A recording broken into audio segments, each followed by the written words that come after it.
All right, this looks like some kind of mad scientist setup, but trust me, it's only like 20 bucks. I just wanted to do a little demonstration of my desalination method, so that you can kind of understand it. Because outside, in my actual the actual model, it looks really complex and fancy and stuff when it's not. It's really really simple. So let me just break it down. So say you take, some salt, something that you don't want to drink, some tap water, something that you really don't want to drink, you know, and you pour it into, any $2, teacup. I just got this out of, Goodwill. Um, you pour that in there, and the general principle is that the steam is going to come up. All the heavy materials are going to stay on the bottom.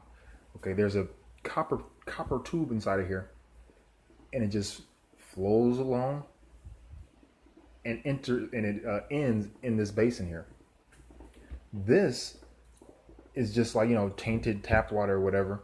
And what it does is on this second tube that's covering the copper pipe, you're pumping up cool water to chill the steam down faster, so that you can, you get this done quicker.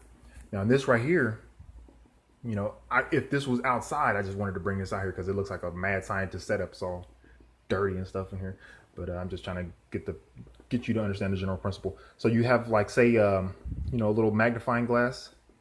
It's going to be a way bigger setup. The actual thing. It's going to be a solar mirror array. You heat up the little steam engine, and it's pumping. You know what I mean? And that's going to that does the work pretty much for you. Outside.